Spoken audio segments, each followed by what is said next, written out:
Good evening students. आज हमारे पास बहुत लंबे समय के पश्चात लेसन नंबर 7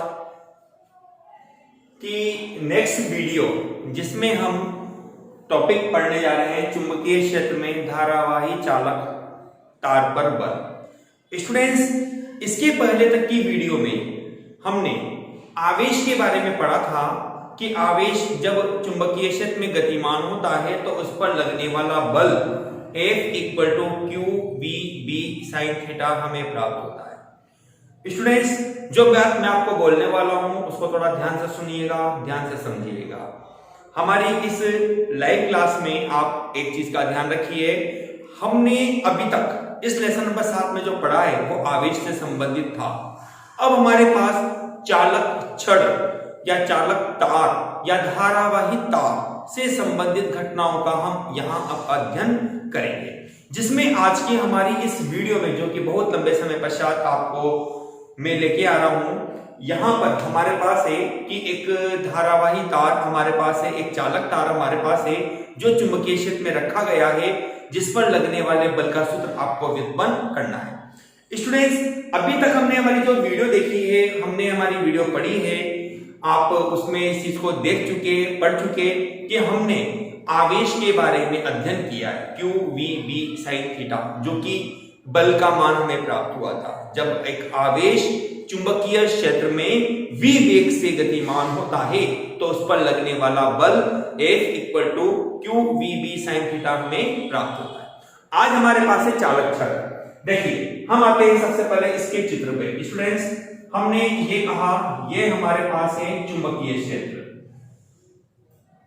ठीक है स्टूडेंट्स, ये एक समान चुंबकीय क्षेत्र रेखाएं हैं, क्योंकि मैंने इन चुंबकीय क्षेत्र रेखाओं को परस्पर समांतर बनाया है, जिनके मध्य की दूरी एक समान बनी हुई है। इसमें एक चालक छड़ है स्टूडेंट्स, यह आप इसका नाम बोल सकते हैं,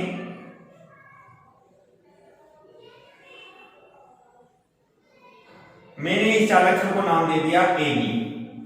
इस छड़ की लंबाई अपने पास है स्टूडेंट्स स्मॉल l, ठीक है। देखिए अभी तक, हाँ एक बात ध्यान दीजिए, चालक छड़, चूंकि चालक हम जानते हैं चालक वे पदार्थ होते हैं जिनमें धारा चालन के लिए मुक्त इलेक्ट्रॉन उपस्थित होते हैं। तो स्टूडेंट्स, आपके दिमाग में बात बन जानी चाहिए कि सर आप यहां पर फॉर्मूला किस तरह से प्राप्त करेंगे। तो हमें इस चीज का ध्यान रखना है स्टूडेंट्स, चालक छड़ है, ठीक है ना, मतलब इलेक्ट्रॉन्स है, इलेक्ट्रॉन्स मतलब आवेश। तो आपको ये कहना है कि हम जानते हैं ऑलरेडी, पहले से हम पढ़ चुके कि जब एक आवेश Q चुंबकीय क्षेत्र में गतिमान होता है तो उस पर लगने वाला बल F equal to Q B B sine theta होता है। बोर्ड पर हम इस चीज को नोट कर रहे हैं, क्योंकि इसी इक्वेशन का हम उपयोग करके आगे हमारे डेरिवेशन को हम सॉल्व करेंगे। तो हमने कहा, चूंकि हम जानते हैं चुंबकीय क्षेत्र में गतिमान आवेश जो कि अपने पास है Q पर लगने वाला बल हम पढ़ चुके, इसलिए हम इसको डायरेक्ट उपयोग में ले रहे हैं, F equal to Q V B sine theta, equation number 1, ठीक है स्टूडेंट्स। ये हमारे पास इक्वेशन नंबर 1 आपको प्राप्त होती है, जो कि हमने पढ़ा है कि एक आवेश Q जब चुंबकीय क्षेत्र में गतिमान होता है तो उस पर लगने वाला बल कितना होगा। अब हमारा आज का जो टॉपिक है चुंबकीय क्षेत्र में धारावाही चालक पर बल, ठीक है स्टूडेंट्स। सबसे पहले तो देखिए धारा उत्पन्न कैसे होगी, धारा को आप कैसे लाओगे इस इक्वेशन में। देखो, चालक छड़ है AB, हम जानते हैं चालक छड़ में इलेक्ट्रॉन की उपस्थिति है। जब आपने चुंबकीय क्षेत्र में इस छड़ को रखा तो स्टूडेंट्स इलेक्ट्रॉन जो होते हैं, क्योंकि चालक है इलेक्ट्रॉन्स होंगे, इलेक्ट्रॉन एक भाग से दूसरे भाग की ओर पलायन करेंगे। आप किसी एक भाग को ये कह दीजिए कि इलेक्ट्रॉन इस भाग से इस भाग की ओर जा रहा है या इस भाग से इस भाग की ओर जाता है। जहां से, जैसे सपोज मैंने ये कहा कि इलेक्ट्रॉन जो है वो A भाग से B भाग की ओर जा रहा है, तो जिस भाग से इलेक्ट्रॉन जा रहा है, अर्थात ये इलेक्ट्रॉन डोनेट कर रहा है, तो ये तो धनावेशित हो जाता है, और जिस भाग की ओर इलेक्ट्रॉन जा रहा है B, वो हो जाता है नेगेटिव, ठीक है। जिसके फलस्वरूप हम कह सकते हैं कि इस चालक छड़ में इलेक्ट्रॉनों के स्थानांतरण के फलस्वरूप धारा प्रवाह होती है, ठीक है। तो हमने हमें इस चालक छड़ के लिए इस जो इलेक्ट्रॉन्स में गतिमान हो रहे हैं उन पर लगने वाले बल अर्थात कुल धारावाही चालक पर लगने वाला बल हमें ज्ञात करना है। तो स्टूडेंट्स, हमने हमारी पहले की वीडियो में लेसन नंबर 5 में भी हमने विद्युत धारा से संबंधित कुछ घटनाओं को पढ़ा था। उन्हीं पॉइंटों को हम यहां लाकर इस इक्वेशन में हम शामिल करेंगे। देखो, दोबारा से मेरी बात को सुनिएगा। जो स्टूडेंट लेट जुड़ रहे हैं अपने पास क्लास में, मैंने ये कहा कि चालक छड़ से इलेक्ट्रॉनों का स्थानांतरण होता है। चालक छड़ में इलेक्ट्रॉनों का स्थानांतरण हो रहा है। ठीक है, ये स्थानांतरण होता है किस वेग से? कौन सा वेग होगा? जल्दी से जवाब दीजिए आप, कौन सा वेग बनेगा? बिल्कुल, आपके पास जो वेग बनेगा वो होगा अपवाह वेग, वीडी। ठीक है स्टूडेंट्स, क्योंकि हम जानते हैं, हमने पढ़ा था लेसन नंबर 5 में पहले भी कि जब इलेक्ट्रॉन्स या आवेश बाह्य विद्युत क्षेत्र की उपस्थिति में होता है तो इलेक्ट्रॉन्स या आवेश एक निश्चित वेग प्राप्त करते हैं और उस वेग को हमने अपवाह वेग नाम दिया था। वही घटना यहां पर है कि आपने ये कहा कि जब आवेश चुंबकीय क्षेत्र में उपस्थित है, गतिमान है, तो उसका जो वेग बनेगा वो हम अपवाह वेग के रूप में कैलकुलेट करेंगे। तो हमने सबसे पहले कहा कि यदि हमारे पास चालक छड़ के प्रति एकांक आयतन में मुक्त इलेक्ट्रॉन की संख्या अर्थात अपने पास बनती है घनत्व, हमने ये मान लिया स्टूडेंट स्मॉल n है। तो मुझे ये पता करना है कि इस चालक छड़ में कुल इलेक्ट्रॉन्स कितने होंगे। तो मैंने कहा इसलिए इलेक्ट्रॉन्स की संख्या या आवेश की संख्या अपन कह सकते हैं कैपिटल N बराबर होगा आयतन किसका? छड़ का। मैं लिख देता हूं यहां पे छड़ का आयतन इंटू घनत्व। ओके स्टूडेंट्स, चलिए आप भली बात जानते हो छड़ का आयतन, आपने लंबाई मानी है L और इसका अनुप्रस्थ काट क्षेत्रफल हम मान सकते हैं कैपिटल A के रूप में। तो हमारे पास आयतन बनता है क्षेत्रफल इंटू लंबाई, मतलब कि A into L into N। समीकरण नंबर अपने पास आती है नंबर 2। इसलिए कुल आवेश कितना होगा वो निकालते हैं हम। कुल आवेश Q बराबर, आवेशों के क्वांटीकरण से हम जानते हैं Q बराबर होता है NE। हमने इसको नंबर दिया समीकरण नंबर 3। हम आते हैं समीकरण 2 व 3 से। हमारे पास बनेगा Q बराबर N का मान रखा, A, L, N और E। समीकरण नंबर 4। स्टूडेंट्स कंटिन्यू रहिए, आप लोग मेरी बात को सुनिएगा ध्यान से।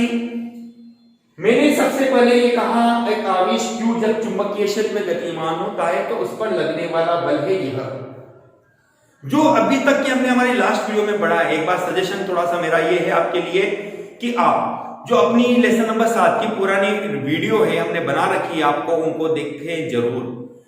अब स्टूडेंट्स कई लोगों के कमेंट्स मेरे पास मुझे मिल रहे थे कि सर आप लेसन नंबर 7 को दोबारा कंटिन्यू करिए, तो उन्हीं की रिक्वेस्ट के आधार पर मैं लेसन नंबर 7 को दोबारा कंटिन्यू करने जा रहा हूं। दोबारा से मैं रेगुलर वापस से आपको दोबारा अपनी लाइव क्लास आपके सामने प्रस्तुत करेंगे। ओके स्टूडेंट्स, लेकिन प्लीज स्टूडेंट्स वीडियो को पूरा अवश्य देखा करें आप लोग। जब वीडियो को आप पूरा कंटिन्यू देखते रहते हैं तो हमें भी प्रेरणा इससे मिलती रहती है और हम भी कंटिन्यू वीडियो बनाते रहते हैं। जब आप वीडियो देखना बंद कर देते हैं तो हम भी अपने आप में होपलेस रहते हैं। चलिए, हमने कहा कि F = QV sin थीटा था, जो कि आवेश से संबंधित था सर। अब हमारे पास जो टॉपिक बताने जा रहा है वो है छड़। तो इस छड़ में हम लेकर आना चाहते हैं Q, क्योंकि यह Q तो है ही नहीं। Q है नहीं मतलब से कि Q का स्थान परिवर्तन होगा किससे? धारा से। किससे? धारावाही से। धारावाही चालक तार आ गया, धारा शब्द आ गया यहाँ पे, तो इस Q को हम रिप्लेस करेंगे यहां से, ठीक है ना। तो हमने इसलिए Q का मान निकाल लिया। ये अपन थोड़ा और आगे चलते हैं। हमने कहा यहां पर कि इसलिए विद्युत धारा, हम कह सकते हैं यहां पर विद्युत धारा I बराबर होती है आपके पास आवेश बटे समय। ओके स्टूडेंट्स, आवेश के रूप में आपके पास है q समय बराबर होता है दूरी बटे 4। ओके स्टूडेंट्स, चलिए q बटे दूरी, आवेश जो है अधिकतम a से b या b से a, तो हमारे पास l लंबाई के रूप में होगा। 4 जैसा कि मैंने कहा इलेक्ट्रॉनों का प्रवाह अपवाह वेग vd से हो रहा है, तो हमने कहा अपॉन vd, या अपन कह सकते हैं इसलिए I बराबर बनेगा Q Vd upon L। Okay students, हमने इस इक्वेशन में रिप्लेस किया समीकरण 4 को। पहले अपन ले लेते हैं इसको समीकरण नंबर 5। हमने समीकरण 4 व 5 को शामिल किया, जिसके आधार पर हमने कहा I बराबर Q का मान रखा A L N E Vd upon L, तो हमें प्राप्त होगा I बराबर L से कैंसिल हो जाएगा N A E और Vd, समीकरण नंबर 6। ओके स्टूडेंट्स, चलिए अब हमारा टॉपिक एंडिंग की ओर चल रहा है।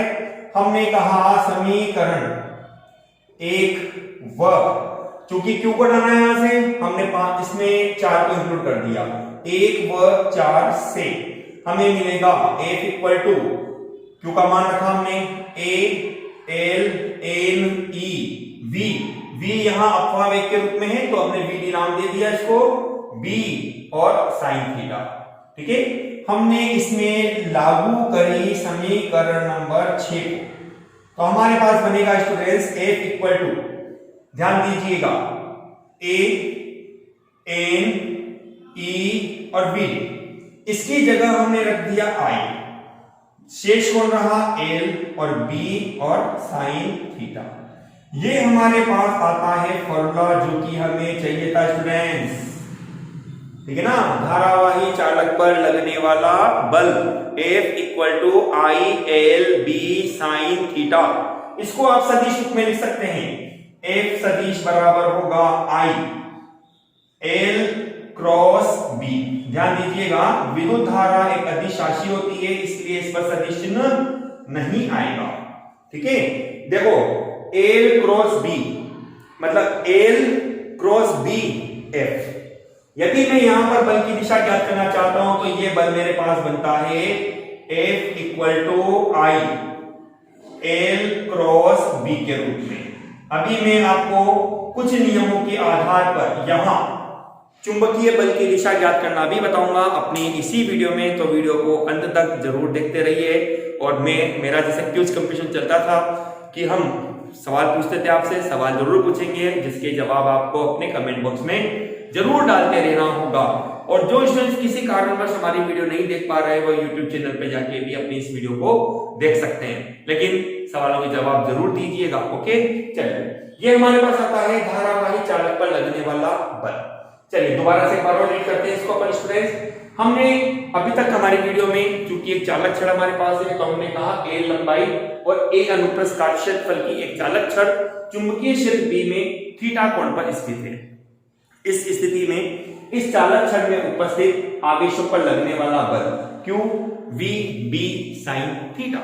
V वेग, यहां इलेक्ट्रॉन चूंकि एक समान चुंबकीय क्षेत्र में एक निश्चित वेग से गतिमान है, जिसको हमने अपवाह वेग नाम दिया है, इसलिए V की जगह ले दिया हमने Vd के रूप में। ओके, हमने कहा यदि चालक छड़ के प्रति एकांक आयतन में, एक आयतन से मतलब है इसकी लंबाई, चौड़ाई और ऊंचाई। अब चूंकि चालक छड़ के एक तो होता है अनुप्रस्थ काट क्षेत्रफल, जैसे एक छड़ है आपके पास, तो ये तो हो गया इसका अनुप्रस्थ काट क्षेत्रफल गोलाकार प्रतिभाग, ये हो गया इसकी लंबाई, तो क्षेत्रफल इंटू लंबाई, ये भी आयतन बनता है आपके पास। तो आपके पास बनेगा एकांक आयतन में इलेक्ट्रॉनों की संख्या, जिसको हमने घनत्व नाम दिया स्मॉल n के रूप में। ठीक है स्टूडेंट्स, तो इस प्रकार से इस छड़ में कुल इलेक्ट्रॉन्स, कुल आवेश कितने होंगे उनकी संख्या निकालने के लिए हमने घनत्व इंटू आयतन, ठीक, तो घनत्व अपने पास है स्मॉल n के रूप में, आयतन अपने पास है क्षेत्रफल इंटू लंबाई a into h into n के रूप में। ओके स्टूडेंट्स, चलिए अब हम लेसन नंबर 1 हमने पढ़ा था आवेशों का क्वांटीकरण। उस नियम के अंतर्गत हमने फॉर्मूला लिया आवेशों के क्वांटीकरण से Q बराबर होता है Ne, तो हमें प्राप्त होगा n का मान हमने रखा ए एल एन और ई। ठीक है, अब हम देखना चाहते हैं कि ये इलेक्ट्रॉन जो धारा प्रवाह करते हैं, क्योंकि धारावाही शब्द लेके आ रहे हो आप, आवेशों का प्रवाह, समय के साथ आवेशों के प्रवाह की दर विद्युत धारा कहलाती है। तो आपको यहां पर धारावाही चालक पर लगने वाले बल में आपको आई को इंटर करवाना है इसमें। तो हमने विद्युत धारा आई बराबर का आवेश बटे समय, आवेश क्यू, समय दूरी बटे चाल के रूप में क्यू बटे एल अपॉन वीडी, वीडी ऊपर ट्रांसफर हो जाएगा तो Q V D upon L. Number 5 हमने 4 और 5 को इंक्लूड किया तो आई बराबर आपको बनेगा A L N E V D upon L, L cancel हो जाता है तो आई बराबर बनेगा एन ए ई वीडी। ठीक है स्टूडेंट्स, अब हम समीकरण 1 और 4 हम हमारा अंतिम पॉइंट पर आ रहे हैं। हमने इसमें क्यू का मान रख दिया समीकरण 4 की सहायता से, तो हमें मिलेगा F equal to A L N E V D B sine theta. हमने 6 की सहायता से आई को रिप्लेस किया, आई मतलब कि ए एन ई वीडी, इसकी जगह लिखा जा सकता है I L B sine theta, या F सदिश बराबर होगा I L cross B. Okay students, कोई डाउट यहां तक नहीं है? चलिए आगे चलते हैं। अब हम इसकी विशेष स्थितियां पढ़ रहे हैं स्टूडेंट्स, विशेष स्थितियां। विशेष स्थितियों में हमारे पास सबसे नंबर 1 स्थिति है, यदि हमने ये कहा थीटा इक्वल टू 0 डिग्री, तो हम जानते हैं साइन 0 डिग्री, साइन 0 डिग्री बराबर 0, इसलिए हमने समीकरण 7 का यहां उपयोग किया। समीकरण 7 से हमने कहा F मिनिमम बराबर होगा 0। ठीक है, नंबर 2 केस के रूप में अपन ने कहा यदि थीटा इक्वल टू 90 डिग्री, तो आपको बनता है साइन 90 डिग्री बराबर 1 होता है, इसलिए समीकरण 7 से आपको मिलेगा F मैक्सिमम बराबर होगा I L और B। ठीक है स्टूडेंट्स, ये वैल्यू आपको सबसे अधिकतम प्राप्त होती है। न्यूनतम वैल्यू के रूप में थीटा इक्वल टू 0 जब आप रखते हो तो आपको यह न्यूनतम वैल्यू प्राप्त होती है, जिसकी अवस्था में लगने वाले बल का मान सबसे न्यूनतम होगी। ये साम्य अवस्था को भी प्रदर्शित करती है और ऐसी स्थिति में चालक छड़ स्थिर होगी। यहां कह देते हैं अतः चालक छड़ स्थिर होगी। ठीक है, और यहां पर क्या होगी, रोटेट रहेगी, घूर्णन करेगी यहां पे। ठीक है, तो इस तरह से स्टूडेंट्स हमने ये धारावाही चालक तार पर लगने वाला बल पढ़ा जब चालक छड़ को आपने चुंबकीय क्षेत्र में रखा। ठीक है, देखिए स्टूडेंट्स, इसमें अपने पास 2 बलों का यहां उपयोग किया जाएगा। विशेष पॉइंट ध्यान रखिएगा मेरा, यहां पर 2 पॉइंटों के बारे में मैं आपको बताना चाहता हूं। आप एक बार इसको दोबारा ध्यान दे लीजिए, आप एक बार इसको नोटिस कर लीजिए, क्योंकि मुझे इसको मिटाना होगा। इसको पढ़ लीजिए आप दोबारा से एक बार ढंग से, या इसका आप स्क्रीनशॉट ले लीजिए स्टूडेंट्स, जल्दी से, थोड़ा स्पीड से आप रिप्लाई करते रहिए कमेंट बॉक्स में स्क्रीनशॉट का कि आपने ले लिया है या नहीं लिया है। जल्दी से आप जवाब दीजिए। और मेरा आज का क्यूज के क्वेश्चन का भी ध्यान रखिएगा। मैं आज के क्यूज के क्वेश्चन आपसे पूछूंगा, जवाब भी आपको अपने कमेंट बॉक्स में, यूट्यूब पे जब ये अपलोड हो जाती है वीडियो, तब आपको कमेंट बॉक्स में डालना भी है, और साथ के साथ आप लाइव क्लास में भी इसके तुरंत जवाब देते चले जाइएगा। ओके स्टूडेंट्स, और जो स्टूडेंट्स किसी कारणवश वीडियो नहीं देख पाए तो उनको आप लिंक शेयर जरूर करिए, और कोशिश करिए वीडियो में अधिक से अधिक स्टूडेंट्स जुड़े, ताकि इस लॉकडाउन के दौरान वो ज्यादा से ज्यादा फायदा उठा सके। लेसन नंबर 7 एक थ्योरेटिकल न होकर मैथमेटिकल चैप्टर ज्यादा है, इसको आप जितना ज्यादा लिख कर याद करोगे उतना बेनिफिट आपके लिए होगा। चलिए स्टूडेंट्स, का स्क्रीनशॉट ले लिया आपने सभी ने? ओके स्टूडेंट्स, चलिए अब हमने ये टॉपिक यहाँ पर फिनिश किया, जो कि हमारा मेन उद्देश्य था। अब हम यहाँ पर आपको इस धारावाही चालक पर लगने वाले बल की दिशा ज्ञात करने के 2 नियम बताते हैं।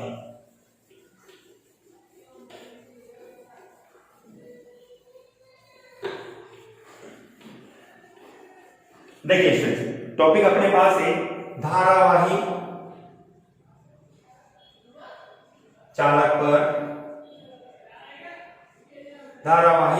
पर लगने वाले बल की दिशा आपको निकालनी है। ओके स्टूडेंट्स, देखिए इसमें स्टूडेंट्स हमारे पास दो नियम है। नंबर एक, फ्लेमिंग के बाएं हाथ का नियम,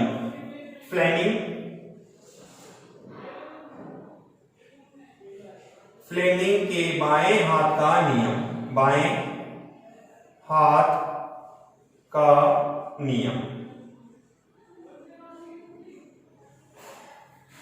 देखिए फ्लेमिंग के बाएं हाथ के नियम को आपको यहां पर पढ़ना है, जिसमें बायां हाथ आपके पास जो बायां हाथ बनता है वो आपका है लेफ्ट हैंड, उल्टा हाथ। ठीक है, मैं बोर्ड पे नॉर्मल चित्र बनाता हूं, ड्राइंग मेरी इतनी अच्छी है नहीं, फिर भी आप ध्यान दीजिएगा। ये इस तरह से आपके पास है, ये आपके पास स्टूडेंट से अंगूठा। ठीक है, अंगूठे के पास वाली जो अंगुली आपके पास कहलाती है, ये कहलाती है तर्जनी अंगुली, और यह अंगुली आपके पास है मध्यमा। ठीक है, तो फ्लेमिंग कहता है यदि बाएं हाथ के अंगूठे, तर्जनी और मध्यमा तीनों को इस तरह से व्यवस्थित किया जाए या फैलाया जाए कि तीनों परस्पर लंबवत है। लंबवत का मतलब है ये इसके साथ 90 डिग्री का कोण, ये इसके साथ 90 डिग्री का कोण, और ये इसके साथ 90 डिग्री का कोण। तो ऐसी परिस्थिति में स्टूडेंट्स हम ये कहते हैं कि जो तर्जनी अंगुली है वह, ये तर्जनी अंगुली, ये स्टूडेंट्स आपके पास, में दूसरे कलर पेन का यूज कर लेता हूं। तर्जनी अंगुली जो आपके पास है चुंबकीय क्षेत्र की दिशा को व्यक्त करती है। मध्यमा जो आपके पास बनेगी, यह आपके पास धारा की दिशा को व्यक्त करती है। तो आपके पास अंगूठा जो होगा यह आपके पास चुंबकीय बल की दिशा को व्यक्त करेगा। इसकी दिशा को, चुंबकीय बल की दिशा को यह व्यक्त करेगा। ओके स्टूडेंट्स, आप इसको यूं भी याद रख सकते हो। देखो सुनिएगा, अंगूठा, तर्जनी और मध्यमा, हमने तीनों उंगलियों को परस्पर लंबवत रखा, तो ऐसी परिस्थिति में तर्जनी अंगुली चुंबकीय क्षेत्र की दिशा को, मध्यमा धारा की दिशा को व्यक्त करती है, तो अंगूठा चुंबकीय बल की दिशा को व्यक्त करेगा। यदि इसमें मैं इसको उल्टा कर देता हूं यूं, तो ये दिशा अपोजिट हो गई। ये जो इधर की दिशा वो इधर चली जाती है, left to right, right to left, इसी रूप में डायरेक्शन चेंज होती है यहाँ पे। इसको याद रखने की ट्रिक मैं आपको बताता हूं। अंगूठा सबसे बड़ा मेंबर मुखिया होता है फादर में से एफ ले लो आप। देखो इधर अंगूठे में से अपन ने लिया फादर, FATHER फादर, जिसमें से अपन ने लिया एफ। तर्जनी में अपने पास बनाया अपन ने मदर को, ठीक है, जिसमें से अपन ने लिया एम। मध्यमा जिसमें से अपन ने लिया CHILD चाइल्ड, जिसमें से लिया अपन ने सी को। देखिए फादर में से अपने पास बन जाएगा, एफ से बन जाएगा फोर्स, एम से अपने पास बन जाएगा मैग्नेटिक फील्ड, सी से अपने पास बन जाएगा करंट। आप याद रख सकते हो इसको नियम के अनुसार, फादर मदर और चाइल्ड के रूप में। ये स्टूडेंट्स आपके पास पहला नियम है, जिसका उपयोग आप चुंबकीय क्षेत्र की दिशा, लेकिन ध्यान रखिएगा यह केवल धारावाही तार या छड़ पर लगने वाले बल की दिशा ज्ञात करने के नियम है।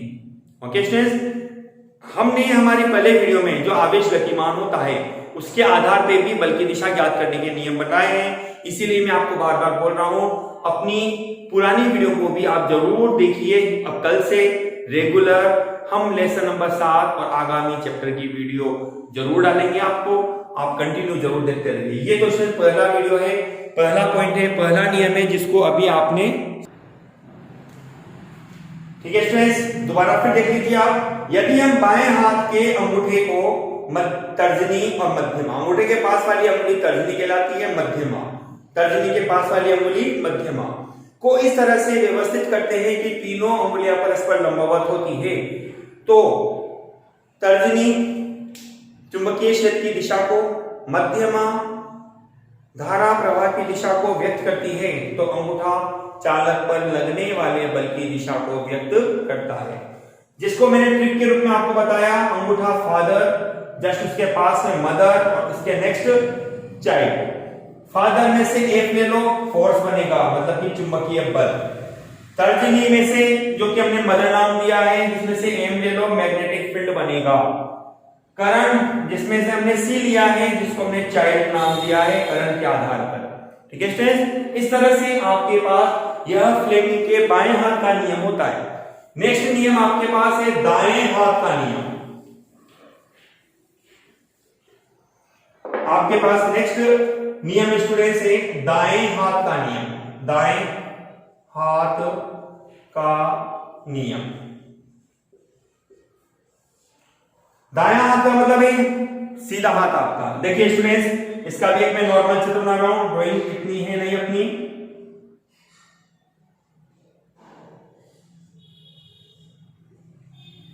देखिए ये तो है आपके पास अंगूठा,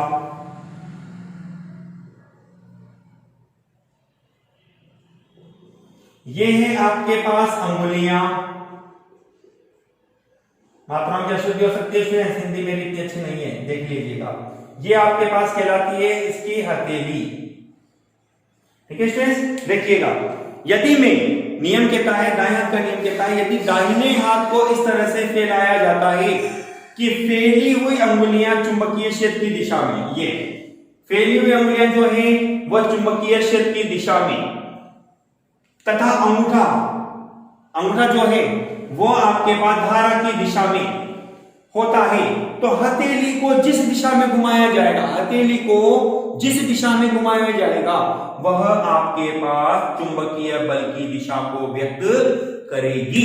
दोबारा फिर सुन लीजिए, यदि दाहिने हाथ की अंगुलियों को चुंबकीय क्षेत्र की दिशा में, जैसे आप ये मानिए कि मुझे इस बिंदु पर चुंबकीय क्षेत्र की दिशा ज्ञात करनी है, चुंबकीय क्षेत्र इस बिंदु पर ये बनता है, मैंने अंगुलियों को इस दिशा में रखा, अब तो अंगूठा आपके पास बनेगा धारा की दिशा, कि धारा इस दिशा में जा रही है, तो मैं हथेली को यदि इस दिशा में घुमाता हूं तो मेरे पास यह दिशा क्या होगी, बल की दिशा होगी, इस दिशा में बल क्रियाशील होगा।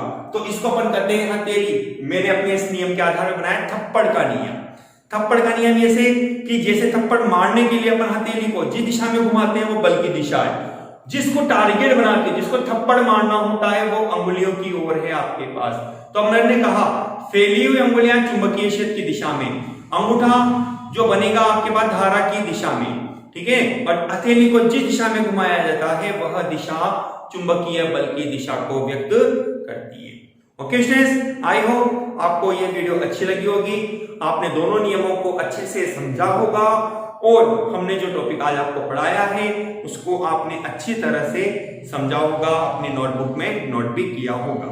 ठीक है, चलिए अब मैं आज अपने क्यूज में कुछ सवालों को आपसे पूछूंगा जिसका जवाब आपको हमारी इस वीडियो में जरूर देना है। और दूसरी बात यह, कमेंट जरूर करें। जो स्टूडेंट कमेंट कर रहे हैं मुझे लगेगा कि इन स्टूडेंट्स ने हमारी इस वीडियो को पूरा देखा है। ओके स्टूडेंट्स, पहला सवाल हमारे पास है, गतिमान आवेश पर बल कितना होगा? आपको फॉर्मूला देना है इसका। गतिमान आवेश पर लगने वाला बल का सूत्र लिखो।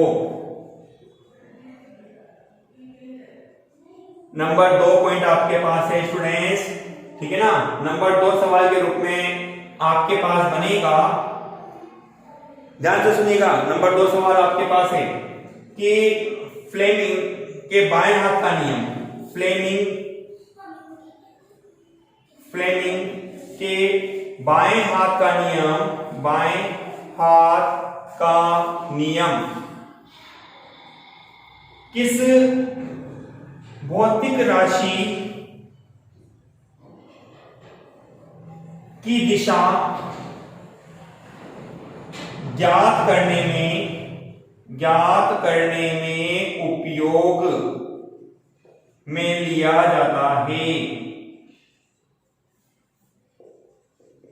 जाता है। ठीक है स्टूडेंट्स, अगला सवाल अपने पास स्टूडेंट्स है, अगला सवाल अपने पास स्टूडेंट बन रहा है कि अपने पास जो बायो सावर्ट का नियम है, या यूं कह दीजिए धारावाही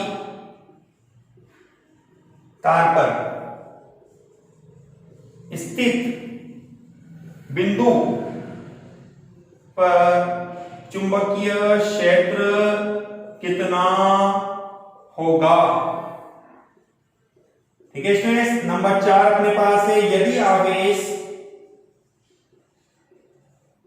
चुंबकीय क्षेत्र के अनुदिश गतिमान रहता है, अनुदिश गतिमान रहता है,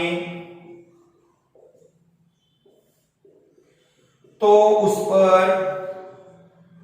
उसका पथ कैसा होगा, तो उसका पथ किस प्रकार का होगा, किस प्रकार का होगा। ठीक है स्टूडेंट्स, सवाल नंबर 5 और आखिरी सवाल आपके पास है, यदि आवेश ऋणात्मक है, नेगेटिव हो, तो बल की प्रकृति क्या होगी, प्रकृति क्या होगी। ठीक है स्टूडेंट्स, इस तरह से हमने हमारी इस लाइव वीडियो में आज हमने 5 सवाल आपको दिए हैं। जिस स्टूडेंट ने इन 5 सवालों का जवाब कंटिन्यू दिया है अभी लाइव क्लास के दौरान, मैं दोबारा उम्मीद करता हूं कि कमेंट बॉक्स में दोबारा से वही सवालों के जवाब हमारे इस YouTube चैनल पर अवश्य देवे। स्टूडेंट्स, वीडियो को कंटिन्यू अवश्य देखिए, वीडियो को लाइक शेयर और कमेंट करना ना भूलिए। याद रखिएगा, अभी नहीं तो कभी नहीं। ओके स्टूडेंट्स, ओके, ठीक है स्टूडेंट्स, थैंक यू।